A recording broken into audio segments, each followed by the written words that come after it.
Espirros frequentes, nariz entupido, coriza e coceira no nariz são sintomas comuns da rinite alérgica. Um problema que afeta milhões de brasileiros pode comprometer significativamente a qualidade de vida.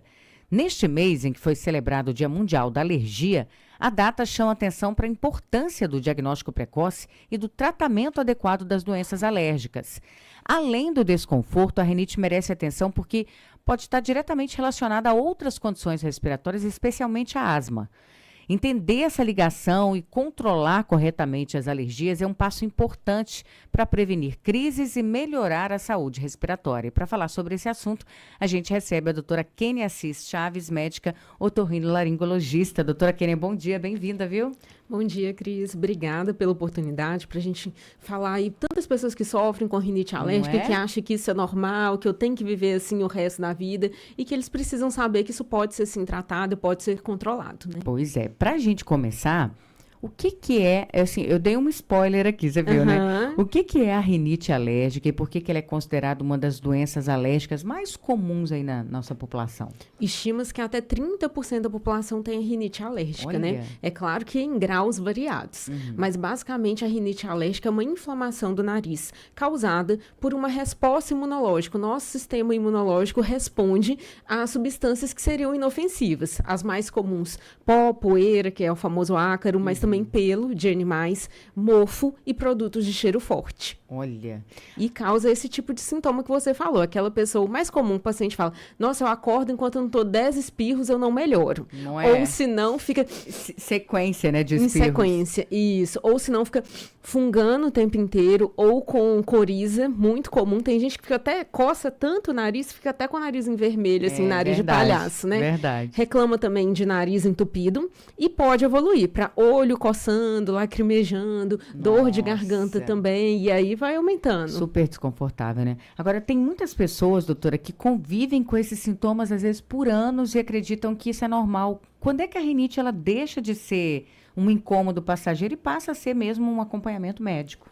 Existe uma classificação entre rinite persistente e a rinite intermitente. A gente considera a rinite persistente, que é aquela que precisa de um tratamento preventivo, quando ela acontece 3 ou 4 ou mais dias por semana. Então, aquela pessoa que acorda todo dia espirrando, já precisa de um tratamento preventivo. Sim. E essa classificação, ela mostra exatamente para quem precisa tratar só a crise, que é aquele que tem menos de 3 crises por semana, daquele que precisa fazer um tratamento preventivo. Aquele que precisa usar um remédio todos os dias para evitar ter uma crise alérgica. Sim. Hoje a gente fala que a rinite alérgica, ela provoca uma inflamação silenciosa. Por mais que a pessoa não esteja em crise, o sistema respiratório dela está com uma inflamação basal. Então, ele vai reagir a coisas pequenas, a mudança de temperatura que teve hoje, a um perfume muito pequenininho que tem no ambiente. E isso, o problema não é do ambiente, é da pessoa que está com uma inflamação silenciosa,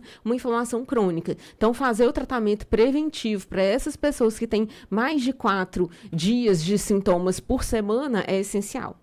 Existe alguma relação direta entre rinite e asma? Assim, de que forma uma doença pode influenciar a outra ali? Sim, tem total relação. Existe até o que a gente chama de marcha atópica. O Olha. bebezinho, ele tem aquela dermatite, tem alergia na pele.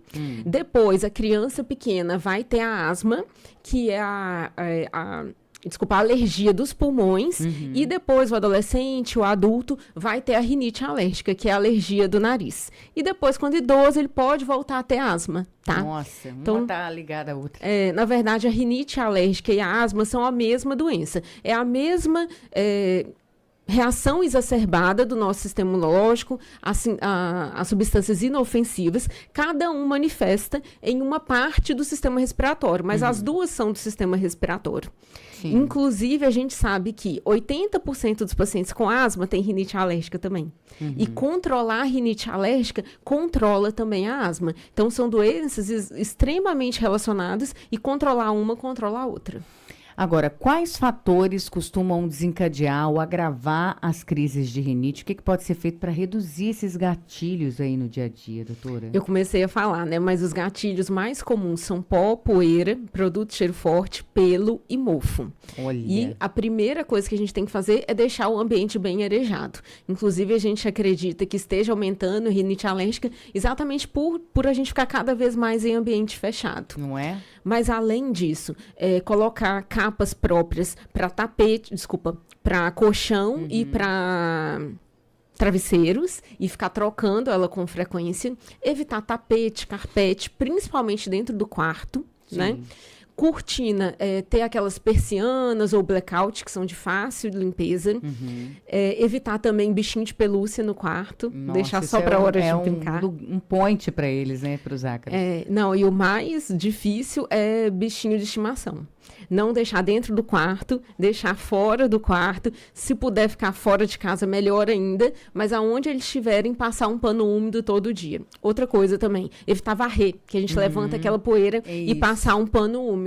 Isso sim melhora bastante. São coisas simples, tá vendo, gente? Que todo mundo pode fazer aí no dia a dia em casa. Agora, quais são, assim, doutora, os principais erros que as pessoas cometem ao tentar controlar a rinite ali por conta própria, com uso discriminado de descongestionamento nasal e por aí vai? Ou as pessoas tratam de mais ou elas tratam de menos. Achar o ponto certo é uma questão para o profissional, né? Mas o que a gente mais vê é o uso desses remédios que trazem um alívio imediato, como descongestionante, mas à medida que a gente vai usando o descongestionante, ele causa um efeito rebote, que é deixar o nariz mais entupido do que desentupido, e aí cada vez mais você vicia, você fica dependente daquele remédio. Outra coisa também é ficar usando os remédios para crise, que são os antialérgicos, que a gente está acostumado todos os dias. Eles são remédios que foram feitos para usar só na crise. E o uso prolongado, tá vendo, né, gente? O uso prolongado dele pode causar ressecamento nasal, sangramento nasal, deixar a secreção muito grossa, muito espessa, que facilita ter infecções bacterianas, que são as famosas sinusites. E, além disso, a pessoa não usa os básicos, que são... Eu até entendo, porque a coisa é tão barata que você fala, isso não vai funcionar, soro fisiológico. Quanto custa? Nem R$10 na farmácia, Olha né? só, gente, soro fisiológico é a melhor saída, né? Ele é essencial para todo mundo. Porque assim como a gente lava a mão, a gente tem que lavar o nariz, gente. A gente tem que, na verdade, que hidratar o nariz, o soro faz os dois. Hidrata o nariz e tira pó, poeira, essas coisas que a gente vai respirando e que vai irritando ali o nariz. Então, ignorar a lavagem nasal também é um erro muito frequente das pessoas. Tá vendo, né, gente? Agora, o tratamento da rinite também, né, doutora Kênia, evoluiu bastante aí nos últimos anos. Quais são as opções disponíveis atualmente quando a imunoterapia, conhecida como vacina para alergia, quando que ela pode ser indicada, por exemplo? A gente tem realmente vários tratamentos. Os mais básicos, que a gente sempre começa com todo mundo, é a lavagem nasal, o controle ambiental, que são essas dicas que eu falei antes, e a gente usa também corticoide nasal. Aí as pessoas falam, corticoide, eu não quero usar, não diz que faz mal. Realmente, mas o corticoide nasal, ele tem uma dosagem muito pequena e a absorção para o sangue é menos de 1%. Então, hoje a gente tem pesquisa mostrando que mesmo em criança, ele não afeta o crescimento, que são extremamente seguros, tá? E para os pacientes que têm a rinite persistente, a gente pode usar alguns medicamentos que são estabilizadores dessas medicações, que são preventivos. Os mais comuns são antileucotrienos, que é o Montelukast, tá? Isso aí falhou? A gente passa para a imunoterapia, que é a famosa vacina de alergia.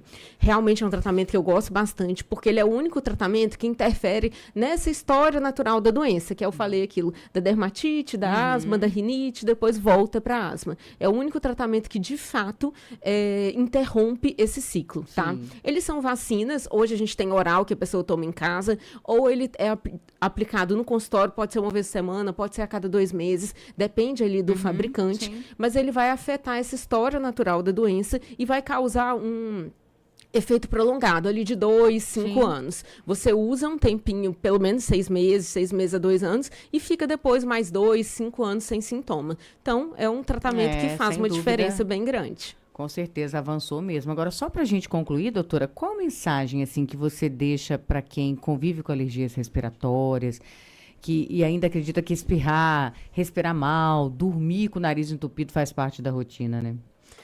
Não existe a síndrome de Gabriela, né? Porque você nasceu assim que você vai continuar assim para o resto da vida. Existe a possibilidade de vários tratamentos que vão controlar os seus sintomas. De fato, a cura não existe até o momento, não foi indicada, mas tem como você controlar os seus sintomas, parar de roncar à noite, parar de acordar espirrando, parar de perder a maquiagem, um pouco de tanto que você, de tanta coriza que você tem. E isso hoje é uma possibilidade, não é um tratamento difícil, não é um tratamento caro, é um tratamento que está aí à nossa disposição. Basta a gente procurar o médico para fazer.